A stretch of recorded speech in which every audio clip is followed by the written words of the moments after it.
Here are a couple of super cute Halloween decor pieces that will get you ready for this spooky fun holiday. A fun glow-in-the-dark ghost and an eerie directional sign that'll have you thinking twice about which way to turn. A special welcome to the Koala Crew. If you're not a member, you can join by subscribing. Last year, I used this mesh for the eyes and mouth of a jack-o'-lantern. I liked how it turned out so much that I decided to use the same technique with the eyes and mouth of this ghost. Another fun option would be to use yellow tissue paper. Multiple layers are required, and I used Mod Podge to adhere each layer. It does take quite a lot of Mod Podge, and you'll want to dab it on rather than brush it. I find that a sponge brush works best for this, and once it's dry, trim the excess from the outside of the ghost's head. Now there was a bit of extra Mod Podge that seeped into the eyes, which I removed with a broken cotton swab. In all honesty, it would have eventually dried clear, but I thought it would be good to remove what I could. I then gave the ghost a coat of glow-in-the-dark paint. As I was painting, however, I realized that the paint is clear and the ghost really needed a coat of white paint.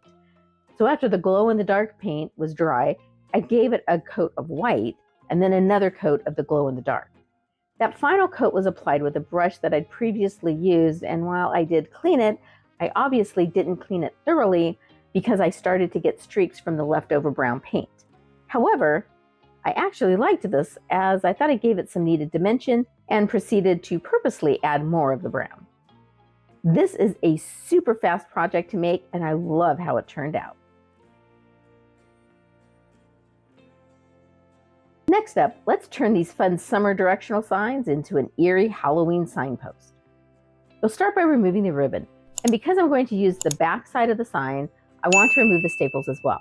I found that my wire cutters worked better than the screwdriver, and narrow nose pliers likely would work just as well. Because I'm using the back side of these, I used wood filler to fill in the holes. I've never used this before and was surprised at how soft it was. I expected it to be much drier. Anyway, after filling the holes, you do need to let it dry before sanding it flat. And in hindsight, I didn't even need to do this because I end up covering the entire piece with paper anyway. So I obviously don't want the summer showing on the back, so I opt to cover them with white printer paper. Again, in hindsight, I wish I had opted for black paper. Last year, I created some double-sided signs that worked really well on a low wall I have between my living room and dining room, and I want this signpost to be the same. So I'm kind of obsessed with this Halloween netting from the Dollar Tree. One has gold spider webs and the other glow-in-the-dark sparkles. I couldn't decide which to use, so I opted for both. I decided to try using a glue stick to adhere them, which had enough adhesive but was difficult to apply to the fabric, so I switched to a spray adhesive, which worked much better. However, once I trimmed the excess, I did decide to use Mod Podge along the edges to be sure the fabric stayed in place. For the front of these signs, I printed out a rustic wood background from my digital scrapbooking program, then adhered it to the fronts of the signs. After trimming the paper, I used my Cricut to print out wording for the signs: Which Way, Devil Drive, and Ghoul's Gulch. I'm kind of torn between thinking my names are clever or cheesy. Let me know in the comments what you think. I'm going to mount these onto a large dowel, which I painted black, and I decided to use a foam pumpkin as the base. This pumpkin is from Walmart and was $7, which is kind of pricey when you're used to Dollar Tree prices, but I really had my heart set on this look. One thing I didn't like, though, was the gold paint on the stem that sprayed over onto the top of the pumpkin.